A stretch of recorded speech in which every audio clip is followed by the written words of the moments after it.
Everyone seems to have read it. Why is this book so popular? Why are so many people so fascinated by a best-selling paperback? I thought it was a great beach book. You know, it's really a good thriller. It was pure nonsense, but it was fun. Is it nonsense, or the truth finally revealed? Could Jesus and Mary Magdalene have been married with children? And could their descendants still walk the earth today? Jesus and Mary Magdalene were not only an item, but also she was actually his successor. It's defamatory, it's scandalous, libelous, and blasphemous. Has a secret society called the Priory of Sion existed since the time of the Knights Templar? And does it hold a secret to the bloodline of Jesus Christ? Is it possible, as the book says, that the Holy Grail was not a cup, but a person? And how was Leonardo da Vinci involved? We'll examine the hard evidence with believers and skeptics alike to sort out the fact from the fiction.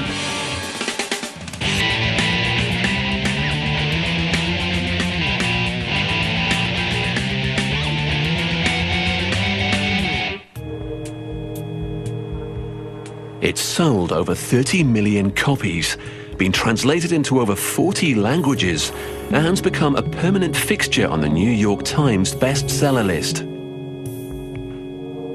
New books about the Da Vinci Code's controversial themes are also appearing.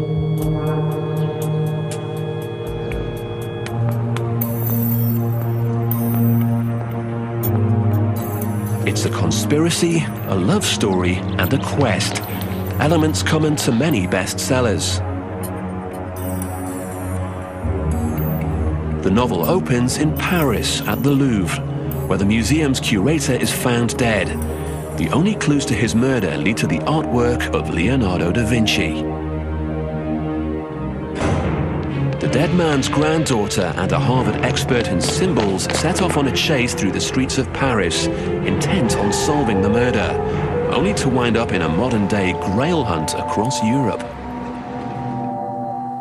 Author Dan Brown's characters are original creations, but the controversial assertions his book makes are not. In fact, most can be found in the 1982 bestseller, Holy Blood, Holy Grail, by Michael Bagent, Richard Lee, and Henry Lincoln. This was originally penned as a historical non-fiction book, although some critics call it a pseudo-history. Lee claims that he and his cohorts came across what we now know as the central plotline of the Da Vinci Code back in the mid-1970s. It was the story of a secret society called the Priory of Sion that was created to protect the bloodline of Jesus Christ. We had no preconceptions. We had no idea where it was leading. We simply followed the evidence. It all started when they stumbled across a local mystery in the town of Rennes-le-Château, a picturesque village in the south of France.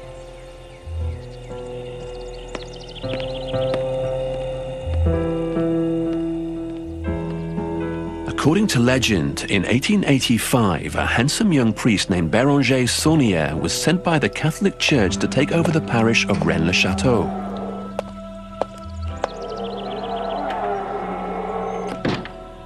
Within 2 years, Saunière had set about restoring the crumbling local church dedicated to Mary Magdalene in 1059.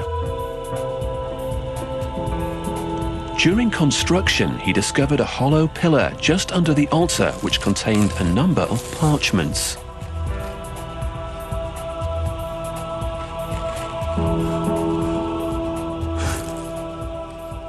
Author Tracy Twyman's investigation for her own book corroborated the Saunière story as it was relayed in Holy Blood, Holy Grail. After he discovered this parchment, he became very wealthy. He was spending a lot of money on himself. He also was entertaining wealthy friends. He used some of the money to renovate the town that he lived in, and then he used a lot of the money to redecorate the church. Clive Prince, co-author of The Templar Revelation, one of Dan Brown's other primary sources, has also done extensive research on Rennes-le-Château. He believes that it's impossible to know exactly what the priest found. That's the most obvious explanation. He found something. And then you say, okay, if he found a treasure, whose treasure? Well, the problem with that area of France, with its history, is there are so many possible treasures it could be. You know, it could be the treasure of the Knights Templars, it could be the treasures of the Cathars. The area seemed to have been a magnet for people losing treasures throughout history. There is another possibility that documents led not to a treasure because there's no indication of Saunière looking for a treasure. It is possible that they contained a secret, and the secret was worth money. A secret perhaps that could have been used to blackmail somebody, the Vatican maybe.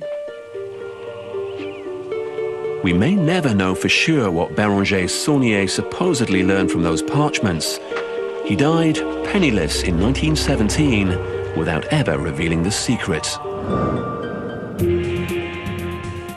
But the authors of Holy Blood, Holy Grail speculate that what made Saunière rich and powerful was this. Our hypothesis is that Jesus had a rightful claim to the throne. He was married, there were offspring. The offspring escaped with the Magdalene to the south of France.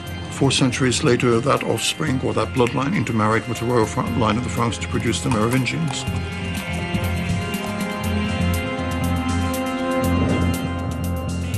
Considered the first French royals, the Merovingians were a Frankish dynasty who ruled parts of modern-day France and Germany from the 5th to the 8th centuries AD. Bagent, Lee and Lincoln first came across them in the papers known as the Dossiers Secrets, or secret documents, discovered at Paris's Bibliothèque Nationale in 1975. These included endless pages of the Merovingian family tree. And one particular page that stood out. At the top, there was a logo. Below that, there was Prieuré de Sion, and a list of alleged grandmasters. If you assembled the data on that page, what emerged was something ostensibly attesting to the existence of a secret society. This secret society, called the Priory of Sion, with members such as Isaac Newton and Leonardo da Vinci, had allegedly protected the bloodline of Jesus for hundreds of years. So who led the authors to the Dossiers Secrets in the first place? It was a Frenchman called Pierre Plantard, who claimed that he himself was a descendant of the Merovingians and may have even been a Grand Master of the Priory of Sion himself. We asked him if he was Grand Master, and he said no. Not then, anyway. Later, in the late 80s, there were reports that he was now Grand Master. Anyone who has read the Da Vinci Code will realize that the book owes a great deal to Holy Blood, Holy Grail, and Dan Brown cleverly tips his hat to the earlier book in some thinly veiled references. In the novel, the curator of the Louvre, who's found murdered with a strange code scrawled next to his body, is named Jacques Saunière, the surname of the priest of Rennes-le-Château. And this Saunière is supposedly the Grand Master of the Priory of Sion. His granddaughter, Sophie Neveu-Plantard, shares a last name with the discoverer of the Dossiers Secrets, and she's a supposed Merovingian descendant. Outside Paris at Chateau Villette, she and Harvard codebreaker Robert Langdon seek help from Grail expert Lee Teabing, an anagram of the names of Holy Blood, Holy Grail's authors, Lee and Bagent. And, most famously of all, the headline-grabbing revelation of the Da Vinci Code mirrors the hypothesis of Holy Blood, Holy Grail. So what's the problem? Dan Brown in the Da Vinci Code presents it as fact.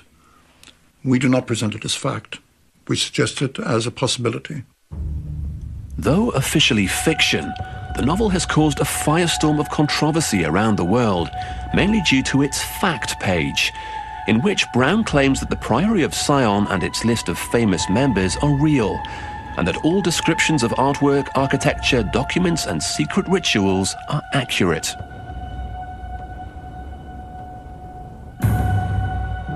The issue for some is that fact and fiction are so closely interwoven that they no longer know what's real and what's not.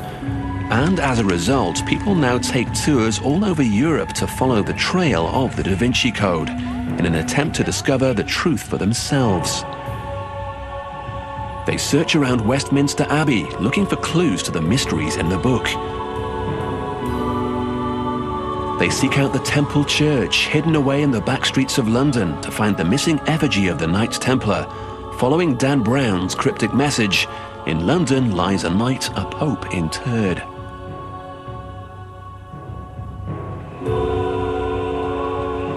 And they often make their way to Paris, to the Church of the Saint-Sulpice, to find the intertwined P and S in the stained glass windows, allegedly signifying the Priory of Sion, and the so-called Rose Line, which the book says will lead them to the Holy Grail. With all of these real landmarks and identifiable clues, is it possible that the central themes of the Da Vinci Code are also real? Was Mary Magdalene married to Jesus, and did they create a bloodline? Was a secret society called the Priory of Sion created in 1099 to keep this secret? Did Leonardo da Vinci, the supposed Grand Master of the Priory of Sion, actually encode the Jesus-Mary Magdalene story in his artwork? And could Mary herself have been the Holy Grail? Being labelled a prostitute for 2,000 years hasn't been great for Mary Magdalene's reputation. But this was never mentioned in the Bible or any other ancient source. So who started this smear campaign? And what was she really like? Lynn Picknett is the co-author of The Templar Revelation, where Dan Brown may have gleaned much of his information about Mary Magdalene and the lost sacred feminine. It's quite clear that Mary Magdalene was not just the first century equivalent of the little lady who makes the coffee, you know, that sort of humbles around in the background after the men. That, of course, is the image, if not worse, that the church wanted us to believe. She was, by all accounts, a very feisty lady, an independent woman of means, and she and the other women, actually, the New Testament says this, kept the men financially as they went around on their mission. In the New Testament, Mary Magdalene was exorcised of demons by Jesus, and from then on followed him as a disciple. But very early on, she got mixed up with two other women in the Gospels, in what is known as the Muddle of the Marys.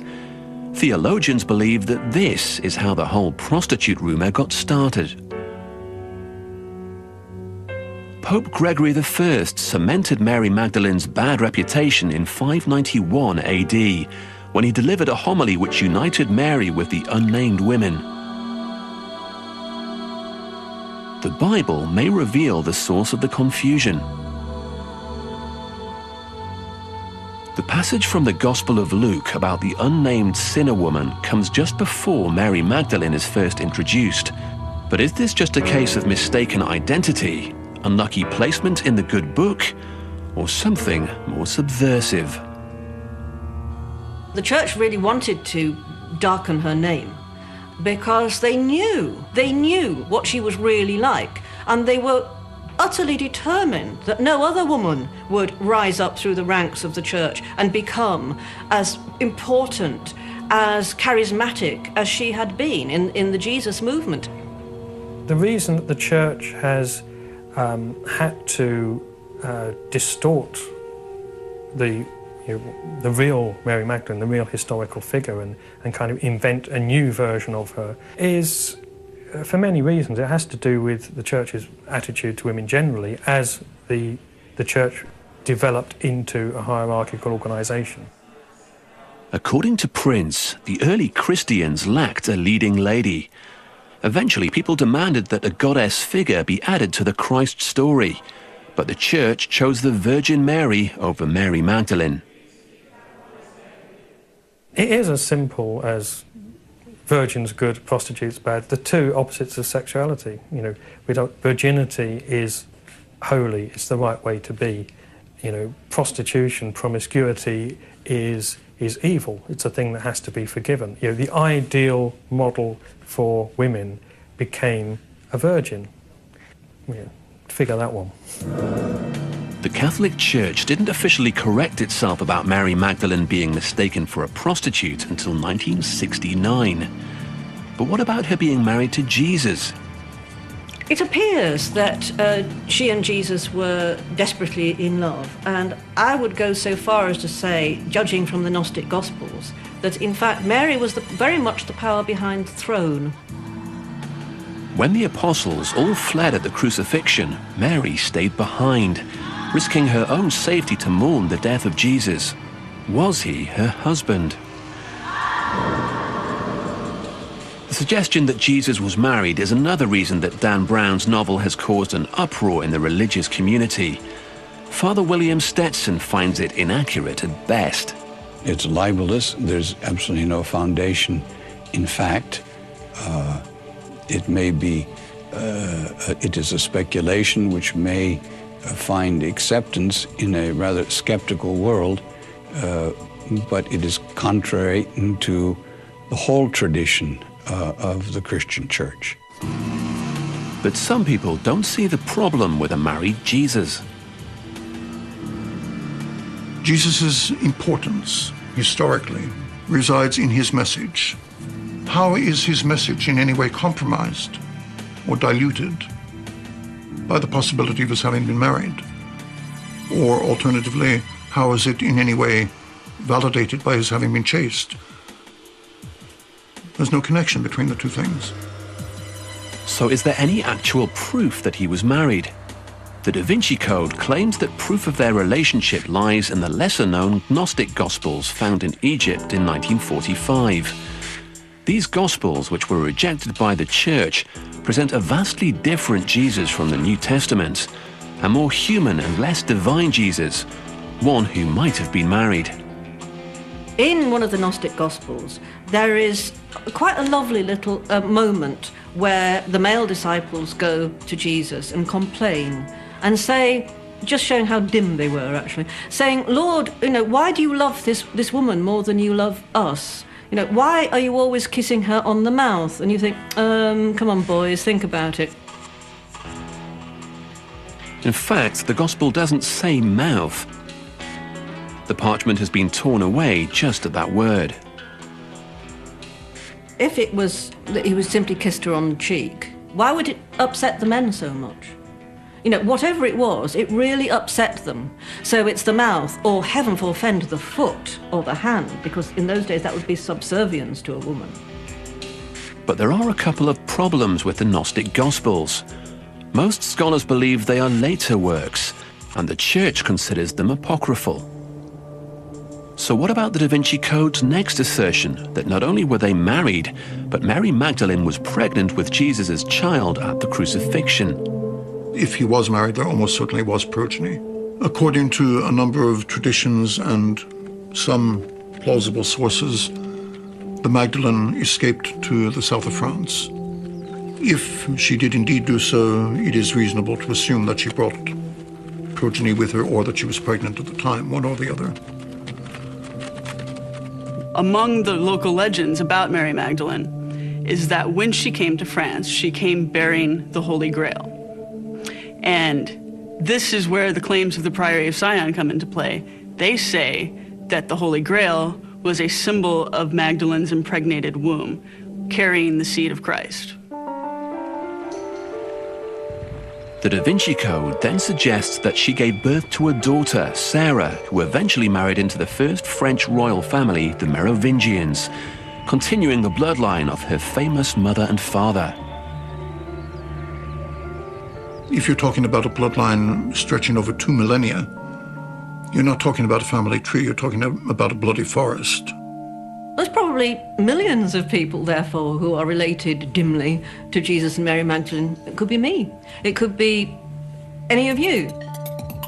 In the Da Vinci Code, alleged evidence of Jesus and Mary Magdalene's union continues to mount when we take a closer look at a famous painting from the wall of the Church of Santa Maria delle Grazie in Milan, Leonardo da Vinci's Last Supper.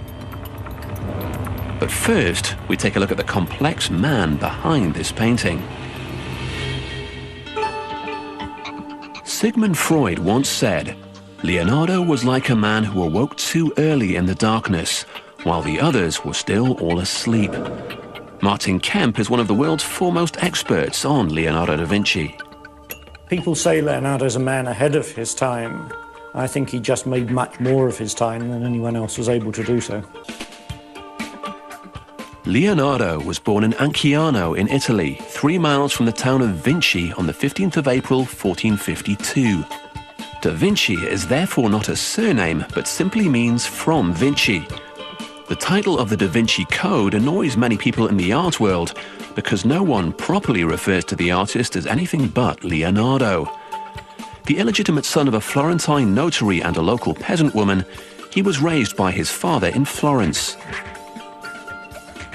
Presumably Leonardo as a child has shown talent for drawing or doing works of art, and at some point, probably via his father, who was an important notary in Florence, he was introduced to Andrea del Verrocchio, who was the leading sculptor, one of the leading painters, and somebody who was employed heavily by the Medici family, who then ruled Florence. So he had an entree into probably the best studio in Florence. Legend has it that after Leonardo assisted Verrocchio by painting the angel in his famous Baptism of Christ, his mentor saw that he could never match his pupil's talent and declared that he would never paint again. Leonardo's artwork was and is remarkable, but his talents did not stop there. He also had a deep love of science and engineering, recording up to 13,000 pages of notes and drawings in his notebooks, in his backwards mirror writing. The notebooks are extraordinary, we take them for granted, but there's nothing quite like them. What is extraordinary is that a single sheet in Leonardo's work may contain anatomy, physics, notes on nature, scribbles on painting, maybe a little study of a head and so on. He was a man of contradictions, a pacifist who designed the first machine gun, and a vegetarian who dissected animals and humans in order to learn more about anatomy. But was he a practical joker, as Dan Brown suggests in the Da Vinci Code? He was an illusionist and a conjurer and a very funny man. Obviously, he also had a dark side. Was he a member of the Priory of Sion, a clandestine society entrusted with a massive secret? And is it possible that he encoded his artwork to subtly reveal this secret to the rest of the world?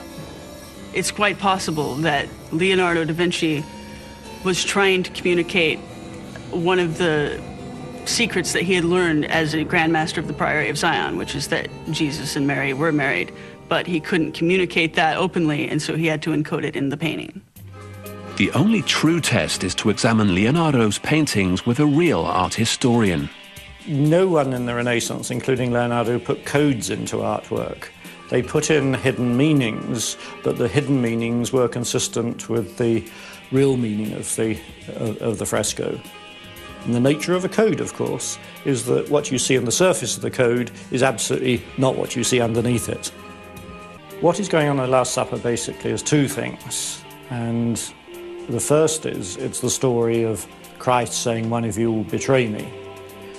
But also the Last Supper is bound to refer to the institution of the Eucharist. That is to say that when Christ says, "The wine is my blood, the bread is my body."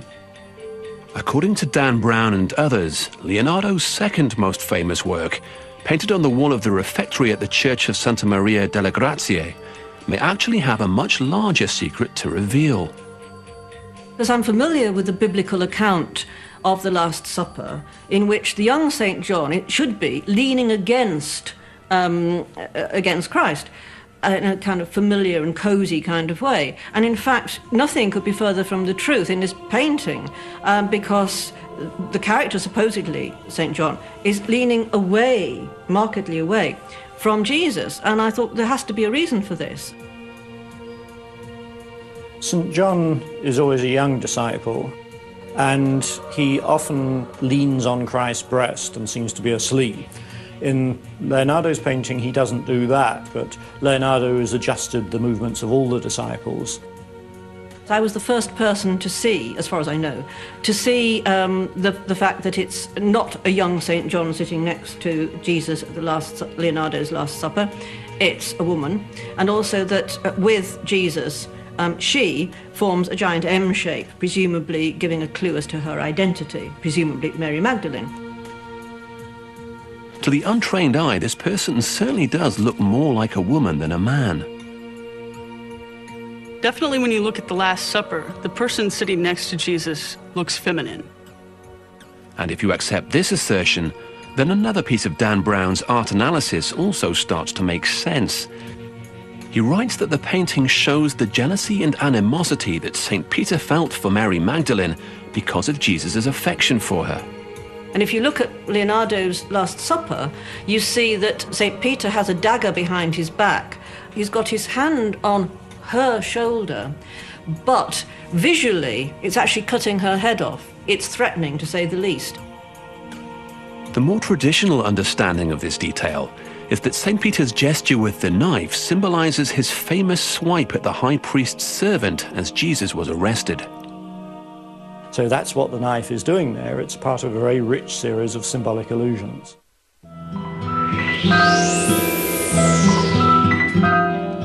And it's a traditional portrayal. Sharon Newman, a medieval historian who wrote The Real History Behind the Da Vinci Code, agrees. There are a lot of Renaissance painters who painted John always as a young boy, and especially with the Renaissance styles for young boys to wear their hair long, lots of jewelry, very delicate feminine faces. Brown's next big bombshell explains why there is no golden chalice representing the Holy Grail in the painting. Mary Magdalene is the Holy Grail. She is the vessel that carried the blood of Christ in the form of a child. It had previously been suggested by a few scholars that the Grail, which initially appears as one word, the San Graal, should not be broken where tradition breaks it after the N, San Graal, Holy Grail, but after the G, Sang Graal, which would be medieval French for blood royal. That may indicate that the Holy Grail is really the blood of Christ contained in the womb of Mary Magdalene. Most art historians do not agree with the Da Vinci Code's interpretation of the Last Supper. You don't have to have the Holy Grail in the Last Supper, because that is a fanciful later invention. And anyone who argues that, I'd say read the Bible, which is what Leonardo did, and see what the narrative actually is. And there's no Holy Grail. But does Martin Kemp take issue with Dan Brown's claim on the fact page that all descriptions of artwork are accurate? It's part of the fiction of the book. It's a bit naughty, but it does appear after the title page, so I simply take it as part of the fictional structure of the book. The Catholic Church has not taken its portrayal in the book quite so lightly. There was even a boycott of the Da Vinci Code organized by Vatican priest Tarcisio Bettone. He charges that it is sacrilegious to say Jesus was not divine, was married to Mary Magdalene, and possibly had children with her. It's very fashionable today, largely because of the Da Vinci Code, to believe that Jesus and Mary Magdalene were married and had children, and that the children went on eventually to found a sort of semi-magical royal line in France. Is it possible that for 2,000 years the Church has been covering up this knowledge?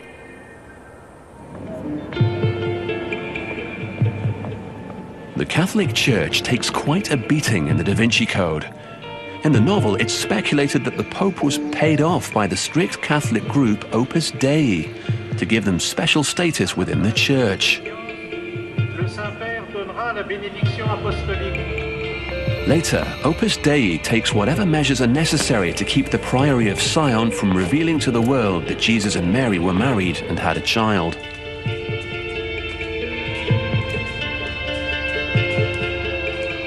If you forget that most of this book is fiction, as some readers have, you might be inclined to believe that there was an actual cover-up by the Catholic Church. I think they would have had to have suppressed the knowledge of Mary Magdalene because if Christ was married to her, that implies there's a bloodline, that implies there's a rival claim. There's no evidence that I can think of in the scriptures that he was married. It's defamatory, it's scandalous, libelous, and blasphemous. Despite the lack of evidence, some people believe it's more likely that he was married. It would have been unusual for a Jewish man at the time to be single, especially Christ's age, 33. He would have been married at that point, most definitely. So who's right? The Church or the Da Vinci Code? Christianity is a historical religion, and the historical fact is that as God's plan called, Jesus was not married. And it's not up to us mere mortals to question God's plan. The church invented a particular image for Jesus, that he was this divine figure, the Son of God, literally God incarnated. And once they've got this image of Jesus, they kind of have to strip away the humanity of Jesus, the humanness of Jesus. And it doesn't want the complications of him having a partner or a wife. It doesn't want the complication of him having children. You know, we haven't come up with a marriage license. Nobody was invited to the party. You would think that the wedding would have been a real blowout affair, but nope. There is absolutely no proof that Jesus and Mary were married. Whichever story you believe, the novel certainly contradicts the traditional beliefs of the Christian Church and portrays one Catholic group, Opus Dei, in a very unflattering light. Most readers will remember the albino monk Silas, an Opus Dei numerary with a penchant for pain, whose blind obedience to the Church ultimately leads to his death. Father William Stetson, an Opus Dei priest, finds Dan Brown's portrayal of Silas ludicrous. Opus Dei is very badly and libelously and slanderously portrayed in the Da Vinci Code. The author takes an institution and makes a caricature of it in order to create excitement in his mystery story. That he would talk about albino monks. Well, I mean, there are no monks in Opus Dei. It shows a fundamental misunderstanding of the very nature of Opus Dei. And above all, I mean, he's a totally immoral person. So what is Opus Dei? Opus Dei is a 77-year-old institution of the Catholic Church which seeks to awaken in Christians an authentic desire to live their Christian life, to integrate their faith and their work and their family life. On the infamous fact page, Brown states that Opus Dei is a deeply devout Catholic sect that has been the topic of recent controversy due to reports of brainwashing, coercion, and corporal mortification. Are these reports true? I joined Opus Dei while a sophomore in college, and the reason I got involved was because an Opus Dei numerary asked me on a retreat, and so after that time I became more familiar with the members, and I attended functions at the Opus Dei houses. And then over a gradual period of time, my involvement got deeper. According to Father Stetson, one's level of commitment to Opus Dei is a completely personal decision. It's based upon freedom, the freedom of people in joining and the freedom of people to leave. Tammy Di Nicola does not agree. The pressure on her at age 19 to become a celibate Opus Dei numerary increased exponentially until she was finally told, if you say no, you'll be not doing God's will your whole life, and you may even be damned, and you won't have God's grace. Tammy did end up joining Opus Dei as a numerary and was initially proud of her total obedience to the faith, only later referring to it as blind obedience. You know, typically entire salaries are handed over, all of your reading, watching of television and radio is censored. It's this intense devotion that Dan Brown embellishes and attributes to his character Silas. His brutal use of the cilice, a spiked belt worn around the leg, and the discipline, a braided whip usually used once a week to remind oneself of Jesus' suffering on the cross, are some of the more memorable images from the novel. Opus Dei numeraries will wear this on their thighs for 2 hours each day, except for Sundays and feast days.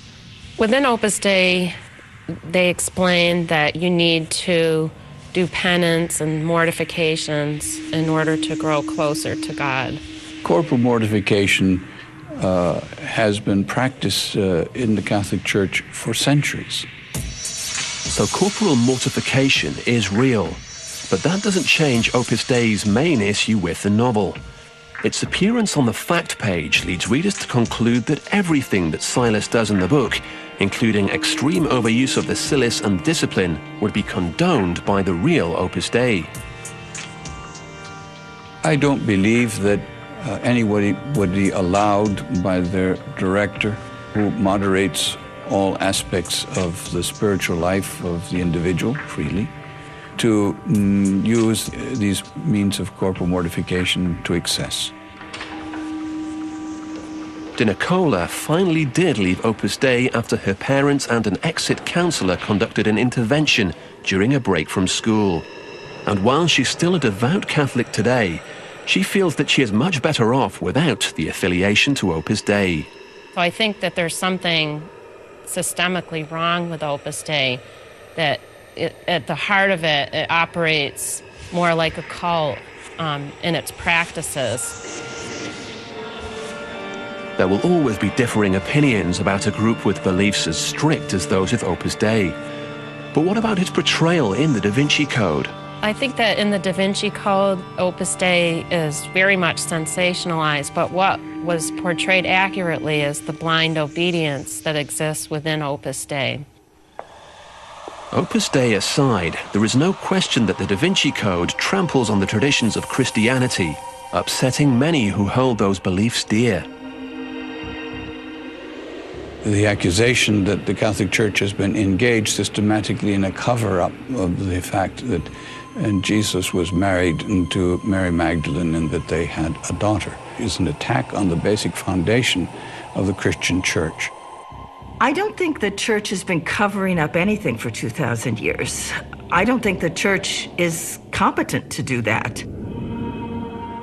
Definitive proof is hard to come by when dealing with a 2,000-year-old claim.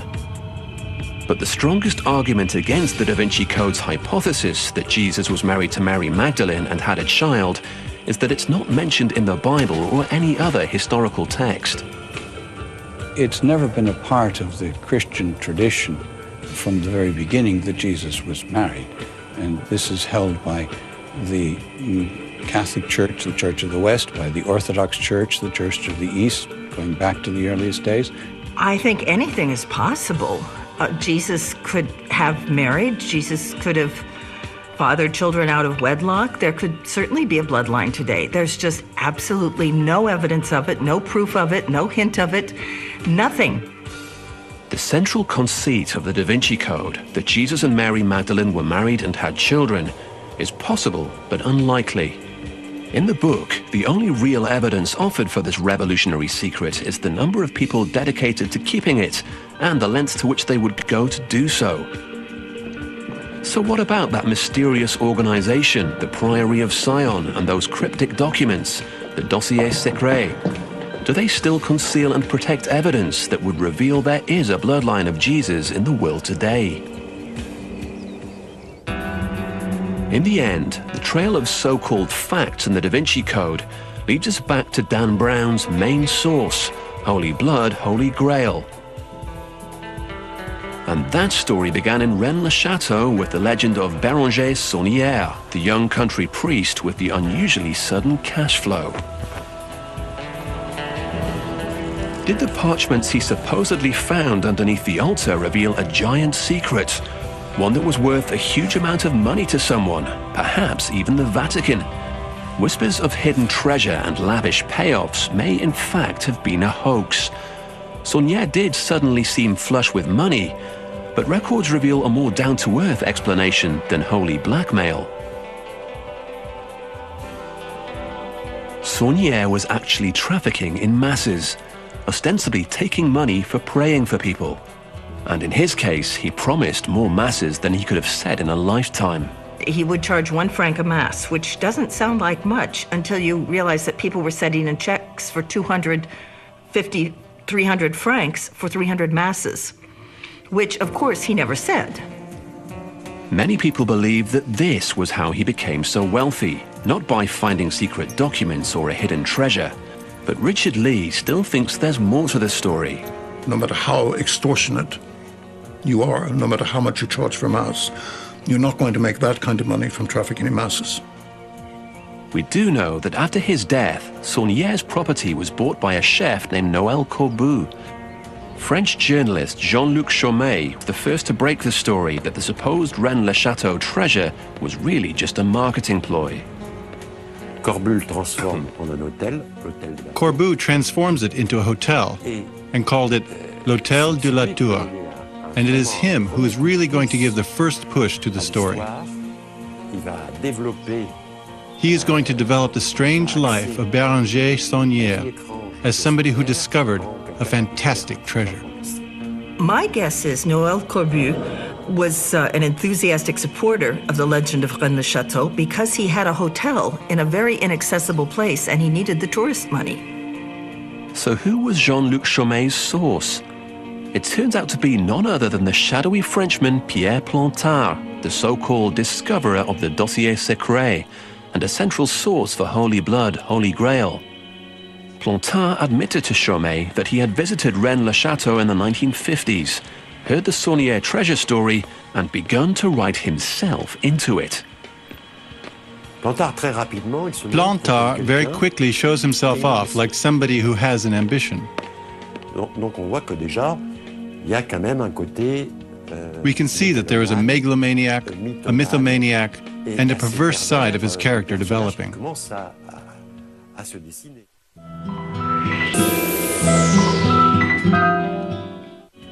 Plantard claimed to have discovered the secret documents of the Priory of Sion in the Bibliothèque Nationale in 1975. But a closer investigation revealed that he had not so much discovered them as created them.